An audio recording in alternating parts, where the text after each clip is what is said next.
আসসালামু আলাইকুম। এই যে দেখেন আমাদের মসজিদ ভাইয়া এখানে সিঁড়ি ঢালাই দিব। এই সিঁড়িটা ঢালাই দেবে, এখানে রড থেকে রাখা আবার রডগুলা বেঁকে দিছে যেন সিঁড়িটা মজবুত হইবার লিগা।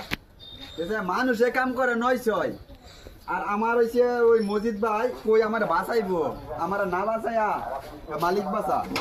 এই যে কামটি করবে গেলে সময় গেছে না, এই যে কামটি সময় গেছে না, কিন্তু এইসব কথা কইলে কাম হইতো না। হিসাব হয়েছে যে কাম সুন্দর করে করতে হবে, তাহলে আপনাকে মনে করেন মানুষের চিনবে, দেখবে না ছেলেটা কাজ ভালো করে। এখন হিসাব হয়েছে যে আপনি চিন্তা করবেন যে মালিকের কাজটা আমি খারাপ করে সয়ে যাই গিয়া, মালিকে বুঝবে না, করবে না, না ওইটা না। মালিক অনেক মালিকে বুঝবে না, অনেক মালিকে না বুঝলে কি এটা নিজের দায়িত্বে কাজটা করতে হবে। এইভাবে সবাই এভাবে ফুক দিয়ে দিবেন, তাহলে আপনার সিঁড়িটা মজবুত হবে আর এই কাজটাও মনে করেন শক্তিশালী হবে। বুঝছেন? এই কারণে বলি যে মসজিদ ভাই যেভাবে ওইভাবে রডগুলো দিছে, আপনারা সিঁড়ি করার আগে অবশ্যই যারা মালিক আছেন তারা দেখে নেবেন যে এভাবে তারা ওই টানাগুলা দিছে কিনা। যদি এই টানাগুলা না দেয় তো আপনারা সিঁড়ি করতে দিবেন না, তাহলে আপনার বিল্ডিং এর অনেক বড় ক্ষতি হবে।